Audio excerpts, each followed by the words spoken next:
Hello guys and welcome to this 9th episode of How to Go Pro. I'm gonna call this one the all-around perspective. I kind of wanted to phrase it Ron's perspective, but I made this Twitter thing where I was like, if anyone can guess my last 3 perspectives, I'm gonna give you guys a skin code. No one got it right. No one got it, yeah. Everyone got 2 of the guys correct, but the all-around guy, I was like, oh, who could that be? But no one got you right. But here you are, Ron, and I'm just gonna introduce the show and introduce you as I always do. How to Go Pro is this show where I sit down and talk with a lot of different people about what it takes to go pro in Smite. We try and have some different perspectives on. We have talked to coaches, team owners, players, up and coming players, casters, like DM Brandon, whatever you want to call this perspective. I think we ended up calling it like the analytic perspective, the analyst. X-pros. So there's a lot of great views, right? That's the whole plan, is to get as many views on what it takes to go pro as possible, because I felt like there wasn't a lot of advice on what it takes. So I'm here with Ron, obviously. Ron has a lot to offer here. Played Smite for a long time, right? Yourself? Yeah, I hope I have a lot to offer. That's a really strong intro. And obviously Ron has participated in the caster, like finished second in that. Sadly, didn't win. Should have won. Like early employee at Hi-Res, did a lot of the graphics for all the shows that that like they're not going anymore, because Ron was like, yeah, well, I guess I'm not gonna be here anymore. And then the shows died with Ron, and now Ron has started his own team brand, Team Voltec, right? Yes. Did I get that right? Yes, I got it right. You did it. I got it correct. So that's Ron, and that's why I call him the all-around guy, because he's been a caster. He's played the game, and now he's a team owner, and he's been behind the scenes a lot, so he knows a lot about what it takes. So welcome on board the show, Ron. How are you doing today? I'm doing great. That was an intro and a half. Yeah, that was crazy. That was one of the longer ones, I think. Like no, very nice. I think I feel empowered. The only one that sugarcoated that hard might have been DM on Nate. Hindu was like, yeah, he's that British caster, if you don't know. he's the savage guy. Yeah, he's a savage guy. Pretty much. So Ron, as I start off with everyone else, what's your story? Like, how do you go from like a Smite player to participating in the caster to like everything? Like, what? Just talk, Just talk. So I started Smite like relatively late. I didn't really start it until around Season 1 Worlds. Mm-hmm. I really liked Barracuda. I was like, I love Barracuda, so that's why I like Smite now. I was in his chat. That kind of participation makes you feel, especially Smite is such a small community. You feel super in tune. I kind of just progressively met more people in the community, became more and more of a memer. The memer status transferred over to the caster early last year. Did the caster, got hired during the caster, was a caster, and now I'm doing my own things. But it started pretty much as everybody else starts, where they just they like it and they want to participate. So talk to me a bit more about like these stages. What got you into Smite? You said it was Barracuda, but you just stumbled upon a stream that some friends tell you this guy's really awesome. Yeah. What happened? I used to be, when I watched more like long form YouTube stuff of the people who do Let's Plays and that kind of stuff, like around 2013, Rooster Teeth was doing a lot of Smite stuff, and I love Rooster Teeth, so I was super into it. They were having a ton of fun, and I started playing with my friend, and he still makes fun of me to this day, because now Smite is mostly my life, and I made fun of him for buying the God Pack. I was like, you're not going to be using that. Why would you do that? Like, he still makes fun of me, because he's like, I have the God Pack if you want it. And I'm like, I have it. Thanks. I get it. But yeah, it was just like super, super enjoyable. It would like really stuck out to me, considering I don't play that many online games. Smite was kind of, I don't know. It really just caught me, dude. Like, I studied Egyptology in school. Yeah. So, I was like super into the mythology, the history aspect of it, which is, better than, the League and the Dota. So really stuck out. Yeah. That's awesome. So how does one go from being unknown new player to becoming the memer? Ron Jobert. John Robert. John Robert. Well, how Yeah, does John Robert go to Ron Jobert? That's the real question. I don't know. It just happened. No, yeah, it's really weird, isn't it? It's just outright weird. Yeah. I played the game just as a fan. I liked, I went to Worlds as a fan. I didn't go to Worlds 1. Actually, Worlds 1 finals, I pretended to be sick at work so I could watch the finals in my bathroom, or in like the office bathroom. I was like, I'm sick. I don't know what to tell you. Yeah, and Worlds 2 I went, Worlds 3 I went as a fan. This last Worlds I was an employee. And it was just like, it's so insane how going from, just realistically, I just kind of, you just have to, like with most things in Smite, you just kind of have to consistently exist. Like, you just have to, I guess, put out beacons into the community ether, because otherwise you just kind of fall, you just kind of, die out. But if you don't constantly put stuff out there, even if it's dumb stuff, like before I was on the caster, like making memes and whatever, just watching patch notes, making memes at the time, like just even small stuff like that adds up. Yeah, so that's sounds like the good explanation. I think that's a really important thing to take, also on just what it takes to go pro, putting out beacons. I really like that. The learning of that, I think it's super important, right? That as well, just staying on the grind and stuff, always making yourself noticed, not in an annoying way. You can do it in a funny way, you can do it in an impressive way, you can do it in a DM Brandon kind of way, where like split opinions or whatever. It's mixed. It's all of something. Exactly. There's a lot of different ways to do it, and I think Nate at Rex was actually one that once said that streaming. It was so long ago now that we did that episode with him. I was like, but he mentioned how he thinks that streaming is it takes a personality, right? You can be the funny guy, you can be the I'm really good at the game guy, like adapting, or you can be the grinder, let's say like Laspra, you can be the funny guy like Wolfie, or like we can Incon if you want to consider them funny, right? There's different roles and personalities, and I think you kind of develop now from this meme status into being on the caster. First half of the show, everyone's like, haha, no way this guy is gonna go far, he's just a shitty memer.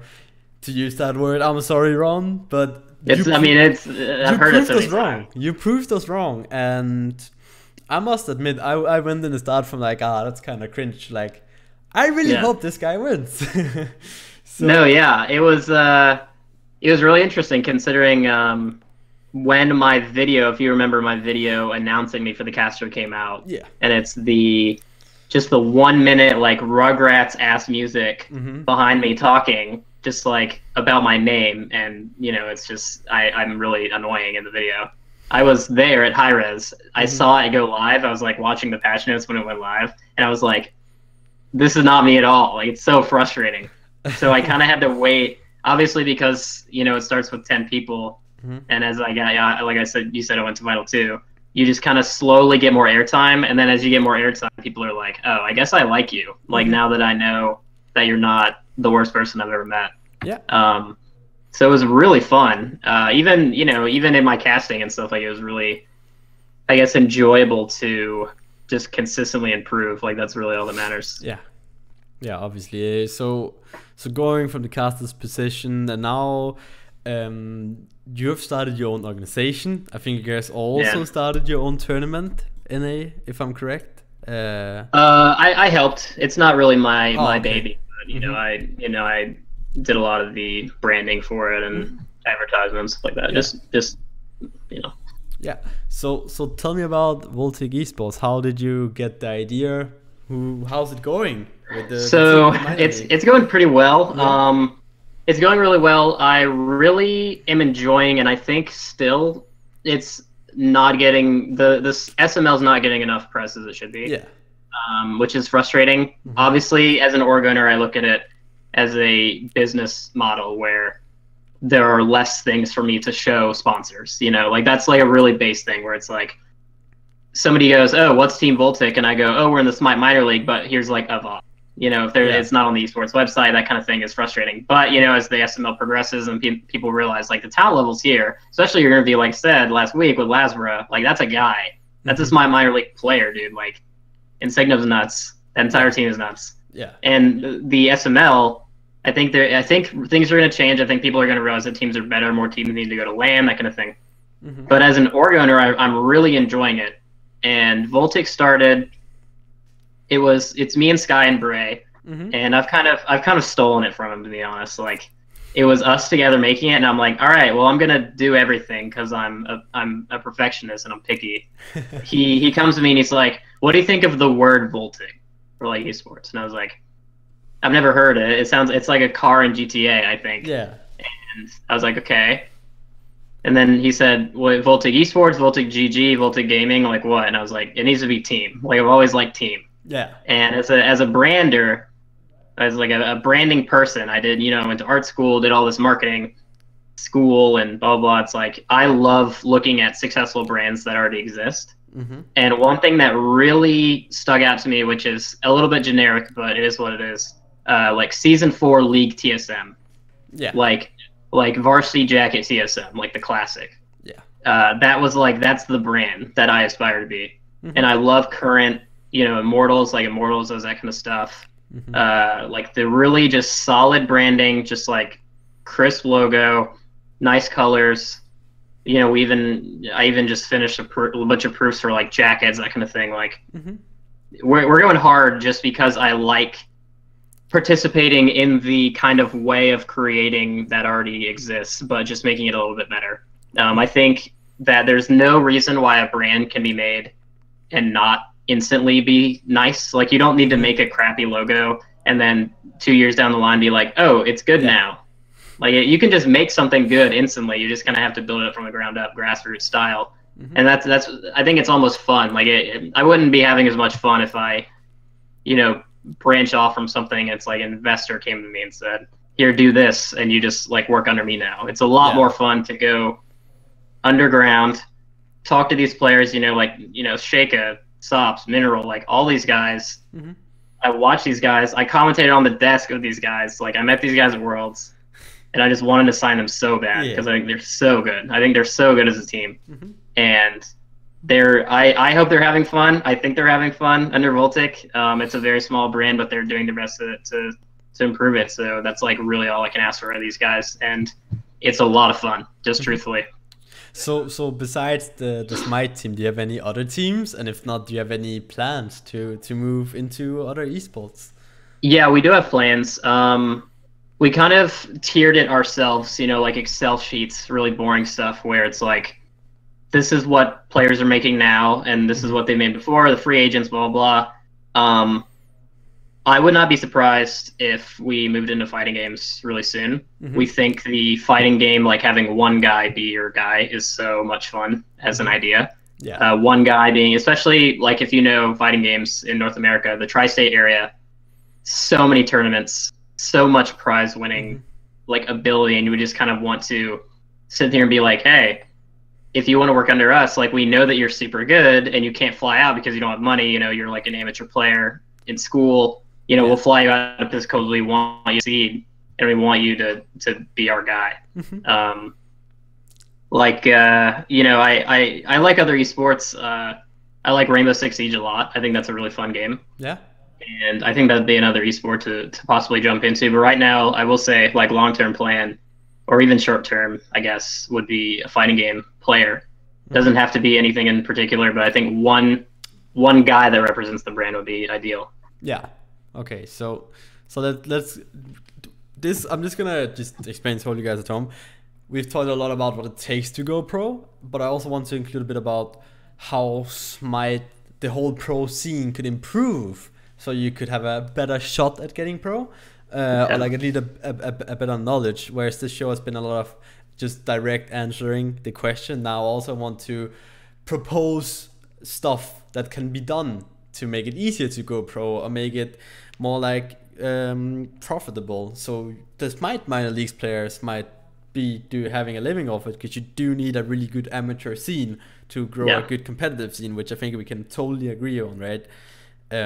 So I'm gonna bend this episode a bit more towards solutions rather than answering this straight up question, and I couldn't think of a better person to be doing it with than you, Ron. So let's jump into it. How do you think the Smite pro scene can be across any, like, if it's on the box, if it's on the PS4, the PC, the Smite minor league, whatever, not SPL limited?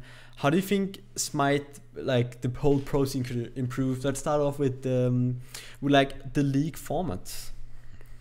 Well, for one, I think they made steps in the right direction.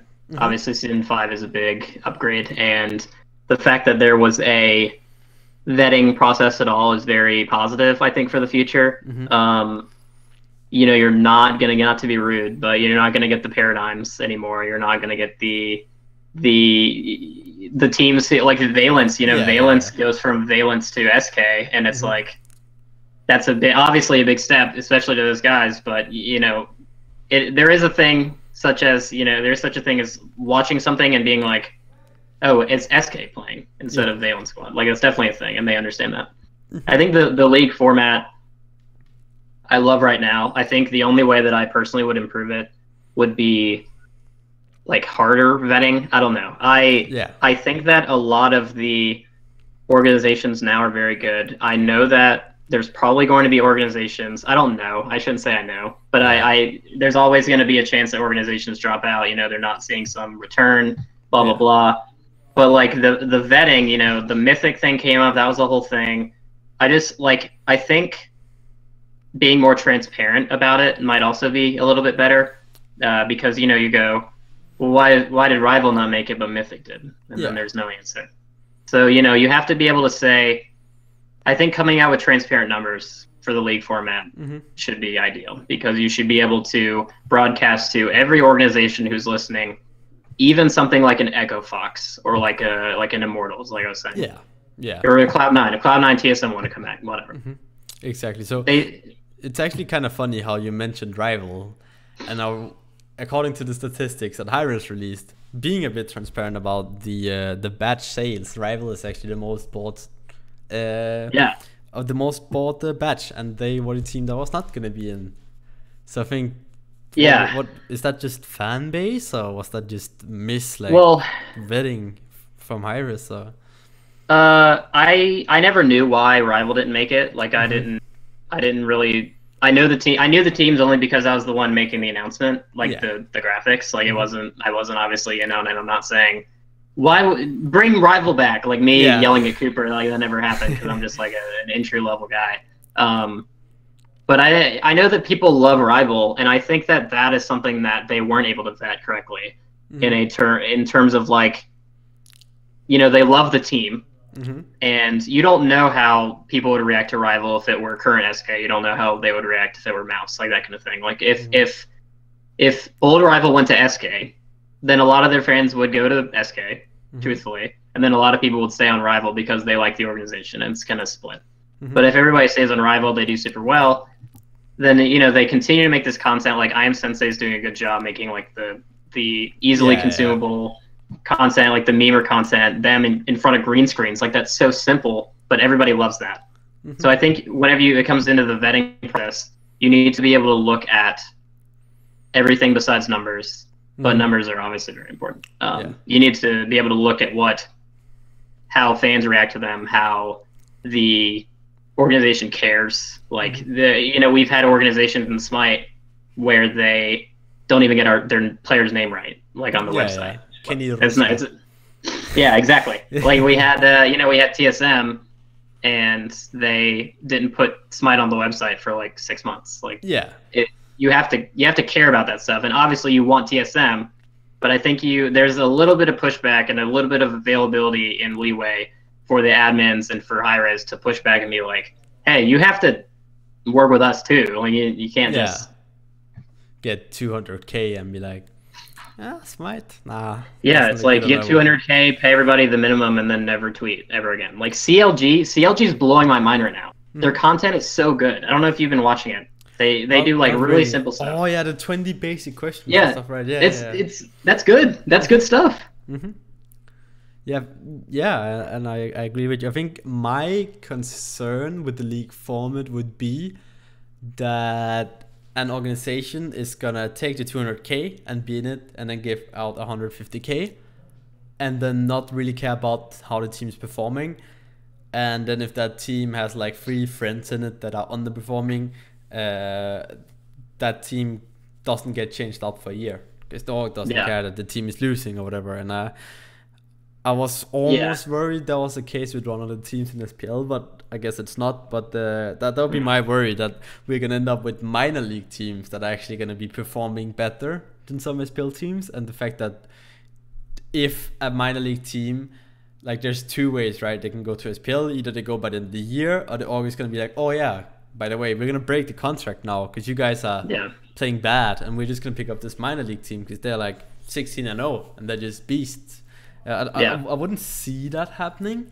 So I think that was like my big problem, is possibly that could have been like at least I don't know how you would even do it, because then the players would have to swap orgs, because obviously you don't wanna, I guess it's hard, but that's my problem. It's hard to swap contracts for sure, and this has been a discussion obviously that I've had with Voltic. I think there are players on Voltic, if not everybody, who, if somebody underperforms in SPL, you were never safe in the SPL. Yeah. And I've told my players, if you want to go to the SPL, tell me and you'll go to the SPL. I'm not keeping you from not going to the SPL ever. And they've obviously told me that, you know, my team, Salsa Squad, didn't make SPL. Like, they weren't even in it. They made Gauntlet pretty far, that kind of thing.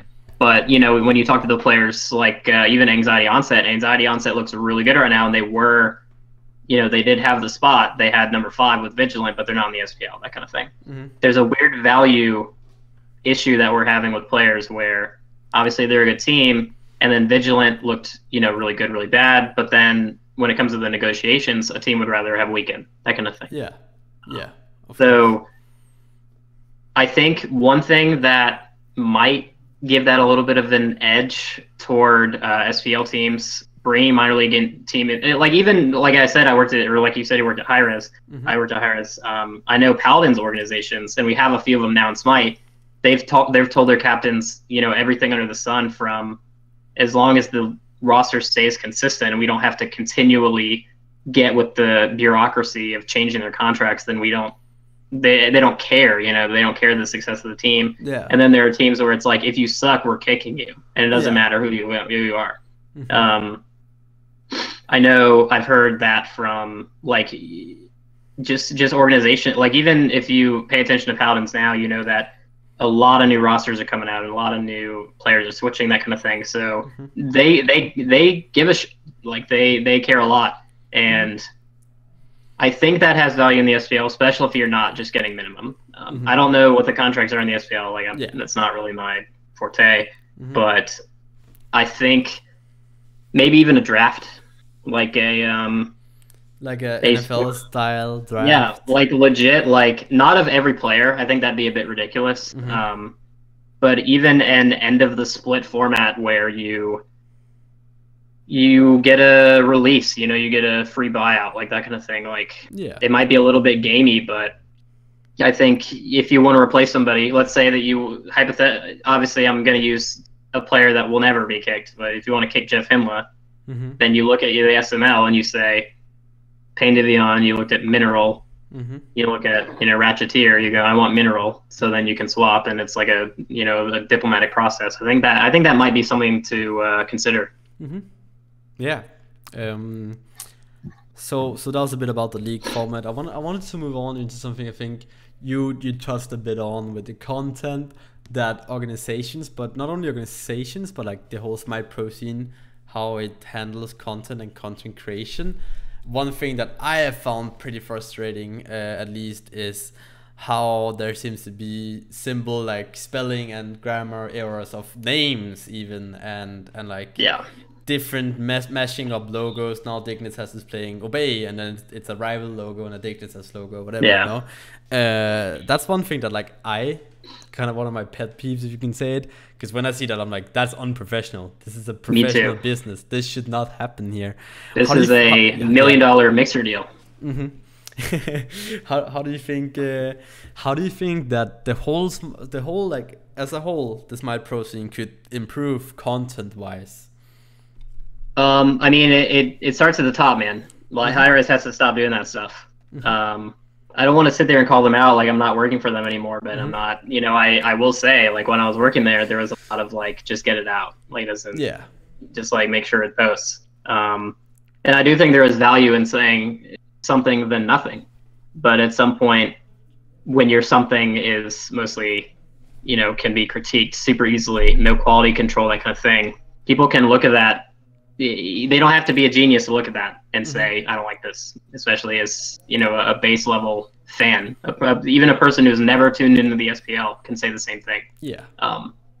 Like, one thing, even really simple, like the new Pixel bands. Yeah. Like, what? Like, what was that? It was like 2000s Maya assets made in 3D that everybody knew was terrible. And then, except everybody at the top, they didn't know it was terrible. And then it's changed, and now it's back to what I made because it was good. But that's the kind of thing, right? Where it's like the content that people make has to be critiqued by themselves. And like at Hi-Res, there is not a lot of oversee of like what goes out, which is fair. Like, you don't want to sit there and micromanage everybody. Yeah. But there are, like you're saying, very simple spelling errors, very simple. Just like weird decisions is another thing, like weird things to post. Like I remember recently, it was like Deathwalker versus Adapting.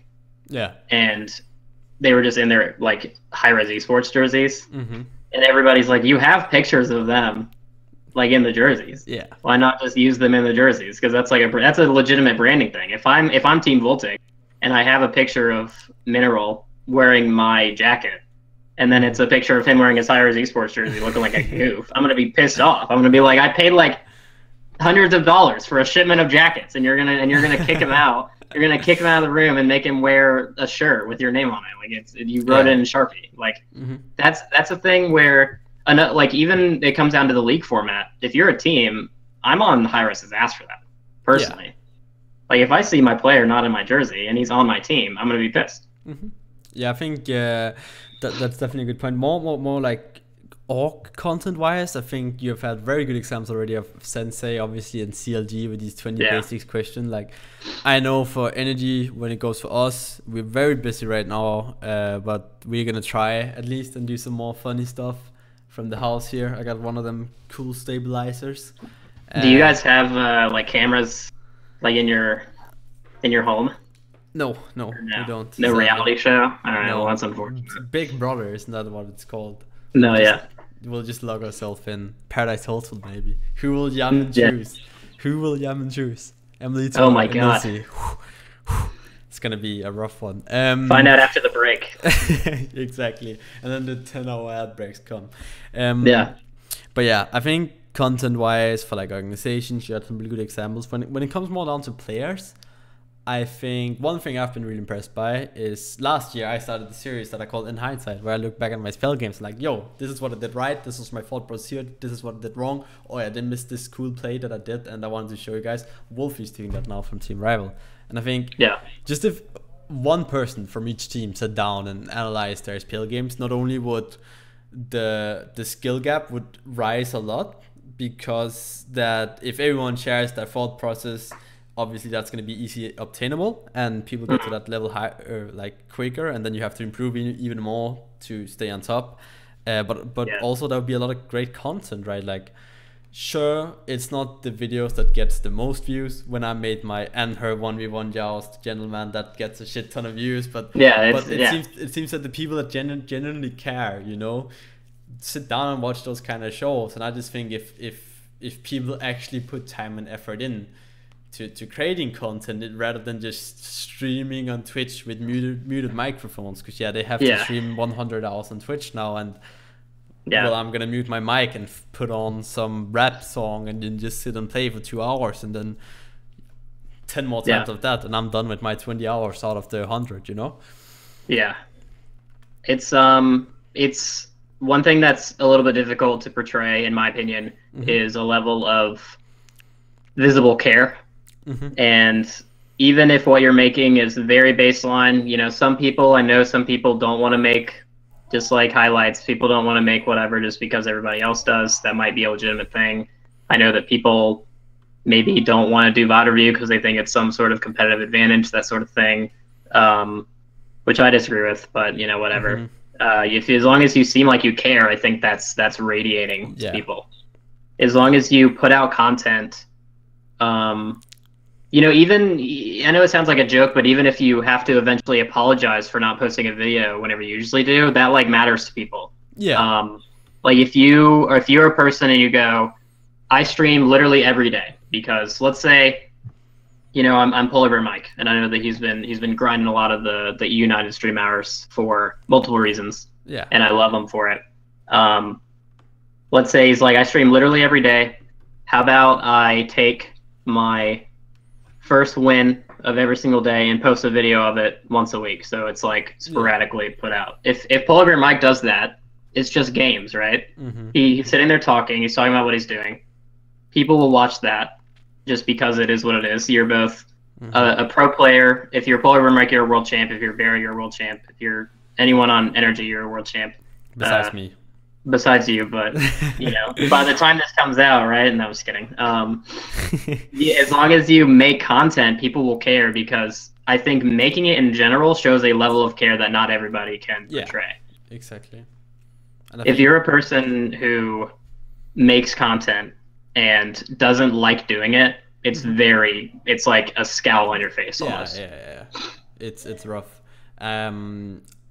Just like if any SPL players is watching it, if one of your good friends is any good at video editing and wants to help you grow your channel, do it. I have people that do my stuff. Because my biggest issue is that I had to sit there and render a video for 1 hour, and in that 1 hour I couldn't play Smite, because I want to play Smite all the time, right? But I also want to put out a lot of content, so now I have a sick upload speed, and I just upload that video in 2 minutes, and it doesn't really matter. I can just start queuing, you know?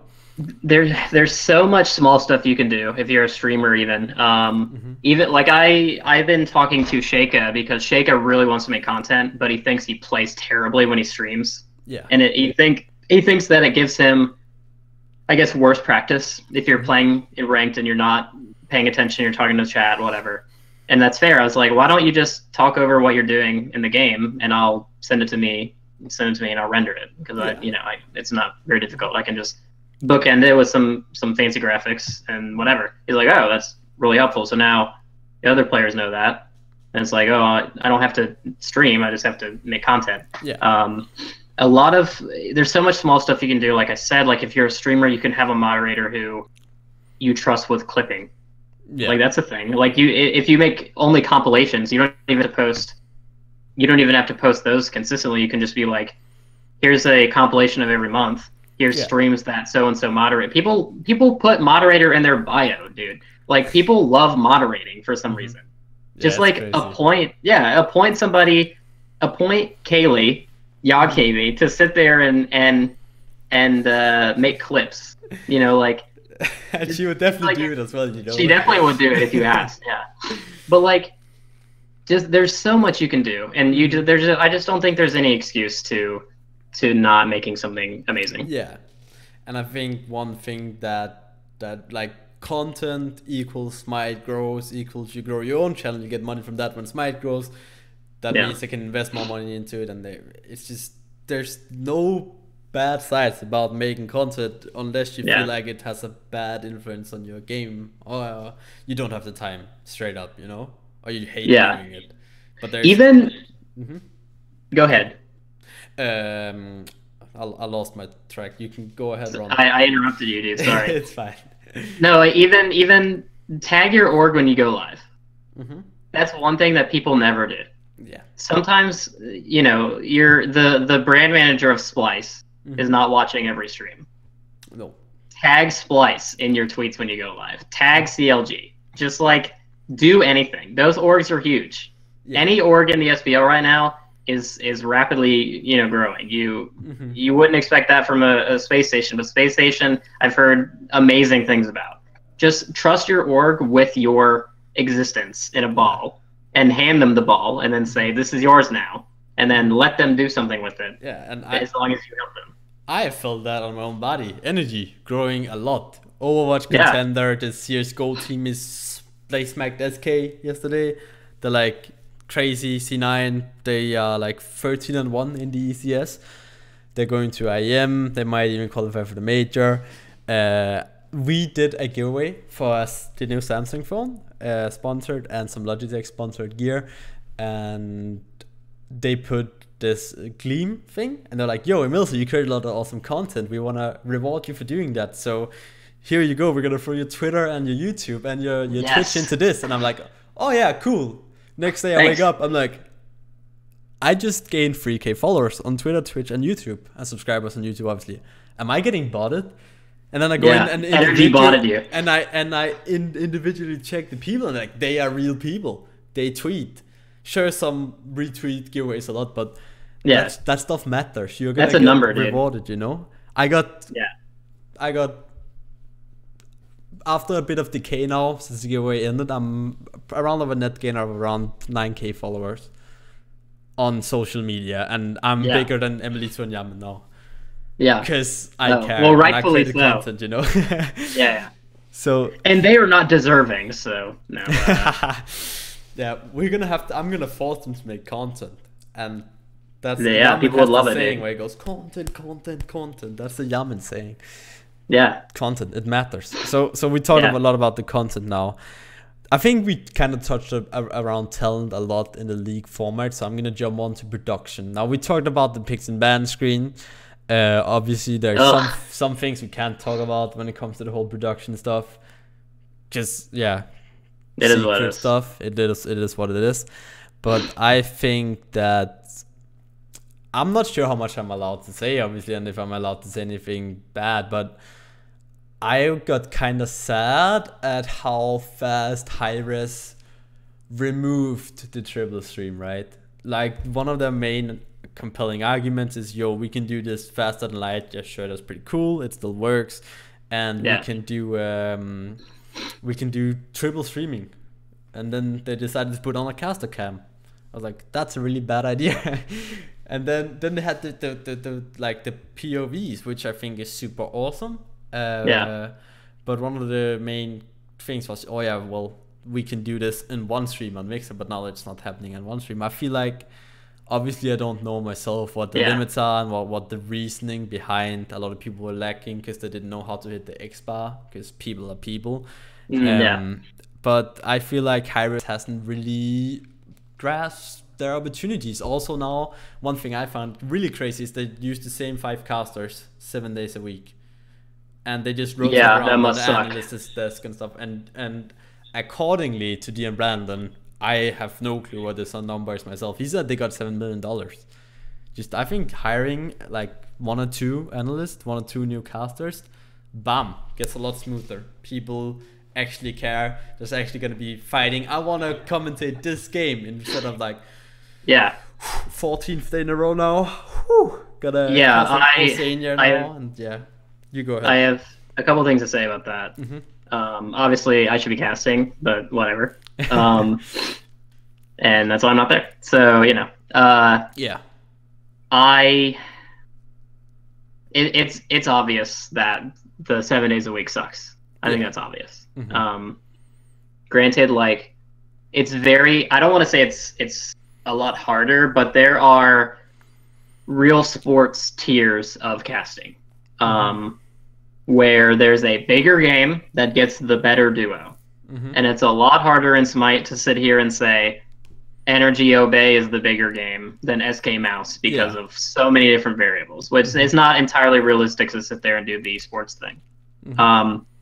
But I think having consistent duos, I've always liked. The casters aren't a big fan of them because they said it kind of approaches letting their bad habits, you know, kind of form with each other, which I guess I agree with, but I think having a duo would be super sick. Like Aggro and Tom. That's a good duo. That's the most legendary duo is just Tastosis, right? Yeah. StarCraft, that's just, you can, that's just Under Sumler, like, all those, like, it's just duos. Like, it's I think that's a legit thing. Even desk duos. Like, I thought you know, me and Tom on the desk was super fun. Like me and Toli, Taco, like it was super fun doing the desk. And I think like even from a talent perspective, they don't care enough about the desk right now. Like I don't think they care enough about the desk. The desk is, for a lot of esports, you know, CS:GO especially, and I love CS:GO. I want to say that if camera, CS:GO I think is the best esport right now. Yeah. CS, their desk is amazing, and it really draws you in. And granted, the game does that as well because of the spectator, how the game plays. But the desk and the information that they're able to provide in such a, you know, easily consumable way is so good to me. And I think with the whole desk thing, when I watch CSGO, like I play, sure enough, like once a week I'm gonna hop on with Pops with the boys and play some, have some fun, feed my brains out, have a really low ADR. Cause I'll bottom frag. Yeah, exactly. That's just what I do. Cause we need a player. Fucking A. We don't want to add a bot. Yeah. And I'm like, yeah, sure, I'll play. And I really like watching CSGO. I really like watching esports in general. And when I jump on to watch CSGO, I'm not gonna be like, oh yeah, that's those two casters. I'm like, oh yeah, that's that bald guy on the desk again. Obviously, I don't know their names, but I'm gonna be like, this is a good event. I want to watch now because that's that same guy that sounds really smart, that explains to me every time how the game works. Of course, I understand the main principles, but he's gonna go a bit in depth, you know. And I think so that's just fucking good spotted, because I think one thing I complained a lot about to Hi-Rez and emails and stuff is how fast the picks and bans seems like they go. I don't think that portrays how much thought process and how much prep, at least on NRG, and I know on Away we do for drafts. It's stuff we sit down, we meet up the night before, talk about it 30 minutes before, we go up through all the different scenarios once again just to double check the coaches, which actually matters now because we're at that level where the draft decides so much, honestly. I would say our 2 wins against Dignitas are draft related because they just didn't expect us to play Chronosol into Nemesis. And that sucked really a lot for them, you know? But I think that's really sad to see how they just kind of slam in the guards. And at least the explanation I got was, people want to go home in production. And I got kind of sad when I heard that, because just the difference of how much casters actually go in depth and care about picks from online to LAN is crazy. At LAN it's like 8 minutes because you can't speed it up, and at an online it's like well, because it's controlled by them. Exactly. So it's I will say that I think I can't say that we want to go home is fair, because that's like, we don't want to do it. That's what it means. We don't want to. But there's a lot. I think there's a lot you can do even within the time frame. If online is fucking slamming in, like going absolutely insane. Yeah. You can sit there and you can talk about a pick that you would make. It could be wrong. You don't have to be right. You can say, oh, well, I think that because of this, you could pick this into this instead of Scylla's going to be going into the middle lane. Mm-hmm. Yeah. Talk about that. Like, that's it. Like, what's the big deal? Like, you should just be able to. I think you should be able to draft in your head, and you should be both teams. You should, like what I tried to do on the caster. We did picks and bans a little bit, and for the finals, I asked you to pick some bans because they were like, the desk should do it, and I was like, I'm gonna do it because I don't care what you say. And picks and bans were like my favorite part to do, because it's like, you can be, like I was saying, you can be both teams. You can sit here and say, oh, well, I should pick Camazotz into so-and-so, but if they pick that into that, then it's like we have, if they can ban that, I think it's so much more fun than they make it seem to sit there and think about that. I think there's a lot to be done with picks and bans. Even maybe like adding hover on online. I don't know. I think hover maybe even would like make it a little bit better. Like hover for LAN is sick. Like Ziden and I sat there. When people tease. It's like Arachne. And the crowd goes like, whoa! Yeah, holy shit. Like, and then they lock it in, and they're like, holy shit. Eris. Huh? Yeah. Eris solo. Anubis. Yeah, exactly. Like, it's crazy. And I'm sitting there in production at Worlds last year, or this year, and there's a hover, and everybody just kind of, is like doing their job, and I'm sitting there on comms, and I go on comms, and I'm like, this is a big deal. Like, get a shot of the crowd because this is insane, and then they lock something insane. And I think that you need to have the value in your head of what matters with I guess, time constraints, but there's not really time constraints, is there? Yeah, I get you. So I think we've touched a lot of things that Smite pro scene in general could improve on. Is there anything you want to add to like anything you feel like we haven't really touched on where they could really improve? I think that and I will say this to you as a pro and as a fan now and an org owner, that kind of thing. I think there needs to be a discussion on what a competitive advantage really is. Competitive what? A competitive advantage, right? Yeah. I think there needs to be a talk on even really simple stuff like hiding your profile, streaming on a Smurf, like really small stuff. I think that there needs to be kind of a pro discussion of, well, I don't want to post my VOD review because if I do my VOD review, then it's like a competitive advantage. I think it'd be really beneficial for pros to kind of mutually decide if you're just being a drama queen about something or if something is actually an important thing. Otherwise, I think Season 5 is very, very much so impressed me with how the pros have been acting and performing. Yeah, well, that's awesome. That was a lot about the whole thing, and we are going all the time, but it's fine. The show is about talking, and we're doing that. And I think we got into a lot of good things. So we're gonna move a bit away from the solutions to how Smite could improve. I think we touched on a lot of interesting things. And I'm just gonna go ahead and ask you. You mentioned before that obviously you had these different positions.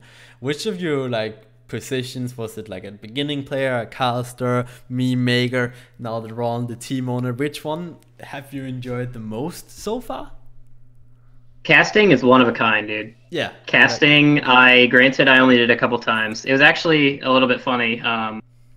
They were so weird about me casting for some reason that I was also a spectator for the SPL. I sucked at it and I hated doing it. But they let me do the desk as long as I also spectated. So I was like, okay, I guess that means I have to finish the desk and then full sprint over to production and spectate, which I did. Literally every time I was on the desk, I was also spectating. So I was like, can I please do it? And they're like, as long as you do your other job. I guess I will. I guess I'll full sprint like a child. But whenever I got to do the desk, it was so much fun. You know, whenever I got to do Worlds, I got to host the red carpet. I got to do some interviewing. I did one cast. I did one official cast, Dig versus Noble, and that was fun. You know, I probably sucked at it. I haven't watched it back, but you know, I got to do it, and that I want to give a special shout out to Tom because to FDOT because the night before, it was Super Regionals. You know, Dig is already out, Noble's already out. That game did not matter, and we sat there debating on if we should even broadcast it because it's like we don't want to make the players come in early, you know, sit here and not play or sit here and play a game that they don't think matters. And Tom was like, we should broadcast it and you should let Rohn cast. He just was like, it was a you know, a collaboration of people just deciding what to do with the stream, and he was like, you should let Rohn cast. And I was like, can I please? Like, can I please? And they were like, I guess, you know, it was Nabil's call, and you know, they let me cast, and you know, there's a lot of uproar about who's going to spectate, blah, blah, blah. And Hindu Man was like, I'll do it. Like, Hindu Man spectated the game that I casted. And that was really cool. Awesome. That's actually a really cool story. Yeah. So, we talked about which you found the most fun. Which you think has been the most beneficial for your career path, I guess you can say? With how you're like... Yeah. Going from I went to art school, so I did design at high res, which was obviously pretty cool. I think just in general, I guess I can't really say I was a caster because I wasn't really. But that was the most fun. That was the one that I actively worked the hardest at. Yeah. Because I did a lot of, you know, personal VOD review with teams, or I would say, hey, can I watch your scrims? Like, I won't talk to you. Like, I'll just like watch the games. I just wanted to do some studying. So it got me a lot more social in the scene with everybody I normally wouldn't. But, you know, getting that job at first, right after the caster, definitely changed my life. It's not like the best thing ever. I didn't like directly go to heaven. Like, I'm not chilling. Like, you know, the best thing ever didn't happen to me. But it was a lot of fun, and I met some really cool people. I met people in production, especially Jameson, like head producer, cares a lot about the scene. There are a lot of people behind the scenes that care. So it was a little bit of an ease on my soul, on my weary soul, about how much they really care behind the scenes, and it was nice. So I'm gonna finish off here on with the question I asked everyone, just like I always introduce everyone. We talked a lot about not actually answering the question how to go pro, which I think is fine because we needed this different approach to it now, which I think we have done very well. But I'm gonna ask it to you as well. It's, what would your single best advice be to an upcoming pro? My single best advice. What is the best answer you've gotten on this question so far? You think? I think the most common answer, which might therefore also be the best answer, is just to be self-critic, right? It's not someone like, oh yeah, just play a lot of ranked, or someone's like, yeah, you just have to be a nice guy. I think the best one is just be self-critic, right? Always have that mentality of, oh yeah, my teammate doesn't suck. It isn't actually my teammate that sucks. It's myself that made something wrong. You know. What do you think? I think as somebody who cares a lot about the the journey, is have somebody with you that you trust. It doesn't matter what role they are. I think having a person that can fit every role, an all-around person, tying it back to the episode, an all-around person in your life who can look at you, can look at a situation, can look at a performance, can look at anything objectively, and you almost don't want it to be a best friend, because then it becomes not unobjective, but or subjective. But it's you need somebody to always be able to go to and be like, I'm not looking at this correctly. Can you tell me what I should be seeing? Can you tell me what I should be doing? That kind of thing. I think having somebody to always go to is really ideal. Yeah. Well, that's that. You mentioned yourself tightening up the episode. Is there anything at all you feel like you want to talk about before we end? No. But I mean, just in general, I want to say, I think, everybody behind the scenes, or most people behind the scenes, are doing their best, man. And it's still going. I think season 6 is also going to be a tell-all. Like season 5 is so far mattered a lot, and I think season 6 is going to be a big deal. So I think having that crowd behind them, having that community behind them to kind of part the Red Sea into season 6 is going to matter a lot. And I think that's I think they're ready. Awesome. Well, on that note, we're gonna end the show here. I hope you guys enjoyed this Hindu man-like episode in length of How to Go Pro with Rohn Jobert. Sorry, guys. It's all fine. This was episode 9. Ron, I want to thank you so much for taking the time out of your day to come on. It's been awesome to have you on. And to all you guys at home, if you have watched through all of this, you're awesome. And if you watch through all of this, you probably also know the outro, but I'm gonna have to do it anyway because it's a branding, Ron. It's the branding. It's what matters. Yeah, it's a consistency. Exactly. So I'm gonna go ahead and say thank you so much for watching this episode, guys. If you liked the video, make sure to like, comment, subscribe, and of course press the bell. And until next time, peace out.